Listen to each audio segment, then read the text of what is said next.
¿Cómo le va, Javier? Buenas tardes. ¿Qué tal, Laura? ¿Cómo estás? Un gusto estar con vos. No, el gusto que haya accedido, ¿no? Hoy yo creo que todos los politólogos van a estar pendientes o están desde ayer de lo que ha ocurrido.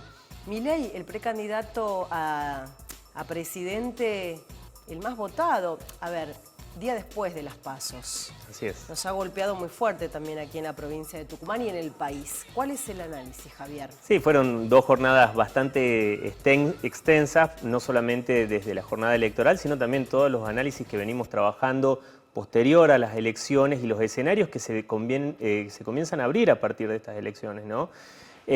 Hace tiempo que venimos hablando de escenarios de tercios, pero quizás todos coincidíamos con que la primera fuerza no era Javier Milei, sino podía ser Juntos por el Cambio. Sí, sí. Y en ese sentido nos tomó por sorpresa no solamente la elección que hizo La Libertad Avanza y Javier Milei específicamente, sino también en los distritos en donde se manifestó esa elección, ¿no? Digo, provincias que históricamente pertenecían a otro color político, claro. Se tiñeron de violeta o de morado, digamos, en estas elecciones. Y obviamente comenzamos a preguntarnos el porqué de todo esto, ¿no? Y ese porqué tiene que ver con un contexto bastante complejo en el cual nos encontraba estas PASO, en el cual los conflictos económicos, la inflación, las disparadas del dólar, bueno, todo eso conspiró. Venimos de 2 años de pandemia también. Sí, todo ha sumado, todo ¿no? eso conspiró a que, bueno, no sea un contexto simple y también claramente la escalada de violencia social e institucional a partir de la inseguridad generaron que la población se manifieste a través del voto, ¿Cree ¿no? que fue un voto castigo? ¿Cree que el que fue a sufragar lo hizo de una manera como castigando, un hartazgo? Yo creo que por ahí va, Laura. Es un hartazgo, es un voto bronca.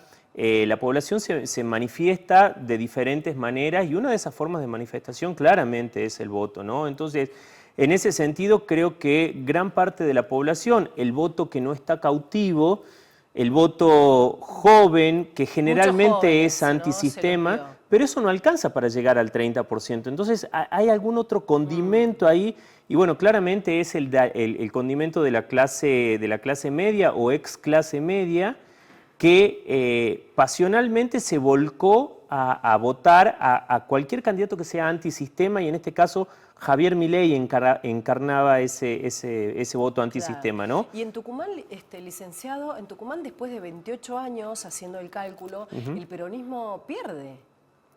En Tucumán... después de una elección, perdón, Javier, después de una elección aplastante que tuvimos el 11 de junio. Exactamente, el 11 de junio el oficialismo llegó a casi 600.000 votos y en esta elección PASO, bueno, ese número se redujo casi a la mitad, ¿no? Sin embargo, el candidato a diputado o la lista más votada para diputado nacional fue la lista del oficialismo. Claro, que encabeza el doctor Pablo Schedlin y la licenciada Gladys Medina. Correcto. Ahora la pregunta es, ¿qué pasó con esos votos que no se trasladaron al candidato a presidente o a Massa o a Grabois, ¿no? Evidentemente hubo corte de boletas. Hubo un corte de boleta, casi 60.000 boletas se cortaron, y eso tiene que ver con este electorado del cual hablábamos recién, Laura, este electorado no cautivo, no solamente por parte del peronismo, también por parte de Juntos por el Cambio, porque hay cierto sector de Juntos por el Cambio que apoyó la lista de Mariano Campero, apoyó la lista de Germán Alfaro, claro, pero no apoyaron a los candidatos a presidente, ¿no? Estaban PRO, Juntos por el Cambio y radicales. Tal cual. Y ese votante clase media o ex clase media manifiesta su enojo votando, manifiesta un llamado de atención al sistema votando a Javier Milei. Entonces, yo creo que a partir de esto se generan escenarios bastante interesantes porque la diferencia entre las tres principales fuerzas no es tan grande, son 3 puntos de diferencia entre la primera y la tercera fuerza. La pregunta es esa. ¿Cómo va a ser Yo creo que cada lista, cada coalición y cada partido tendrá su estrategia. Digo, las coaliciones, la coalición oficialista y la principal coalición opositora tendrán que pensar en cómo captar el voto ese en blanco o el voto que no fue a votar. Claro. porque tenemos un Pues se ha 30% notado. del electorado que no fue a votar, Se ha Laura. notado, bueno, también, licenciado, se ha notado que no hubo acarreo, por así decirlo. La gente tenía que ir a los establecimientos por voluntad propia. Tal cual. No había un clima no había el clima electoral al cual estamos acostumbrados Sí, sí. los tucumanos, ¿no? Digo, No, y en la Argentina también. nosotros fuimos a votar, entramos, votamos y salimos, no hubo ninguna demora, pero digo, hay un 30% del electorado que decidió no ir a votar, y ese también es un mensaje. Hay un 5% del electorado que votó en blanco, y ese también es un mensaje. Entonces, en ese sentido, creo que... bueno, hay que ajustar las estrategias, tanto Unión por la Patria como Juntos por el Cambio buscarán fidelizar a esos votantes que en algún momento tuvieron y que hoy migraron hacia la Libertad Avanza, y Javier Milei deberá, seguramente si quiere mantener el caudal de voto o acrecentar su caudal de voto para llegar a un posible balotaje, seguramente tendrá que seguir representando a ese voto broncas, seguramente tendrá que también hacer algunos acuerdos provinciales, algunos acuerdos con referentes. Algunos cambios, porque imagínate, te asusta, hay twitters leyendo hace ratito, decían, o sea, me da miedo, o sea, el que no lo votó a Milei dicen, me da miedo, porque te habla, si vos lo viste anoche el discurso Sí, de Javier sí, lo Milei, estuvimos siguiendo. cómo habló, cómo apuntó, se va a terminar la casta, se van a terminar las pautas, los sobres a periodistas. Sí, Habló de un sí. montón de cosas. Yo creo que si él quiere ser el presidente de todos los argentinos, también va a tener que ceder en muchas cosas. Sí, yo creo que este es un discurso para el contexto en el cual estamos viviendo, un contexto de mucho enojo, un contexto de crisis de representatividad, un contexto de crisis económica. Y cuando hay crisis, muchas veces la gente no vota con la razón, sino vota con el corazón.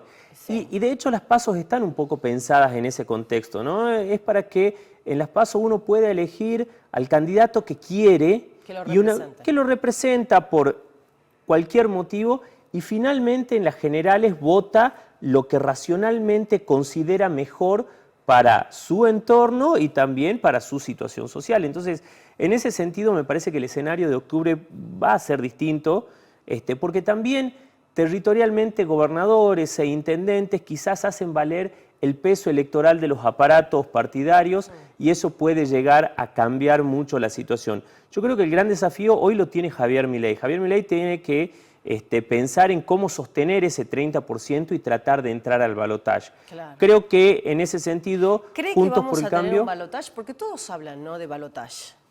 Sí, en este contexto no hay ninguno de los candidatos que pueda marcar los 10 puntos de diferencia que establece la Constitución. ¿Cuándo fue la última vez, licenciado, que tuvimos un balotaje?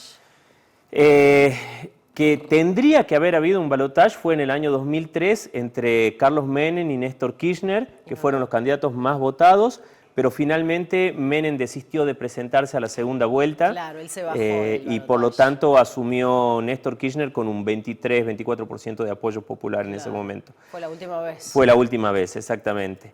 Entonces, bueno, ahora hay que ver qué es lo que va a suceder. Bueno, perdón, no fue la última vez, fue con Macri y Alberto Fernández. Claro, también. Fue lo último que realmente, bueno.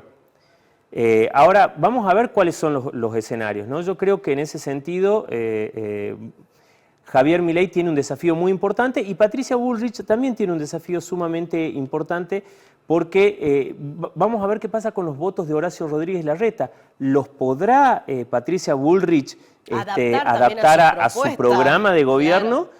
¿O esos votos migrarán hacia Javier Milei o hacia Juan Schiaretti o hacia Sergio Massa? Bueno, creo que a partir de la semana que viene, que los discursos y los ejes de campaña comiencen a ser un poco más claros, vamos a tener otro panorama. Bueno, licenciado, muchísimas gracias por la visita. Esto es lo que nos espera de aquí en más, 60 días aproximadamente. 60 días. Nos restan para lo que va a pasar. Luego vamos a estar con la contienda acá en la provincia de Tucumán. ¿Cómo quedaron los cargos? Juntos por el Cambio quedó con 1, el oficialismo con 2 y el bucismo, Claro. Bueno, por supuesto, Milei era uno de los Sí, que- y de igual que manera, vamos, estas son internas, yo creo que a partir de octubre se plantea otro escenario y también es interesante ver cómo se va a ir conformando el Congreso Nacional, los representantes de cada una de las provincias y obviamente las 5 bancas que se juegan en Tucumán, seguramente vamos a tener alguna novedad importante si es que se mantienen estos mismos números hacia octubre, o hay ¿no? algún cambio. O hay algún cambio. Bueno, licenciado, lo esperamos. Vamos a tenerlo seguido en estos próximos 60 días. Muchísimas gracias.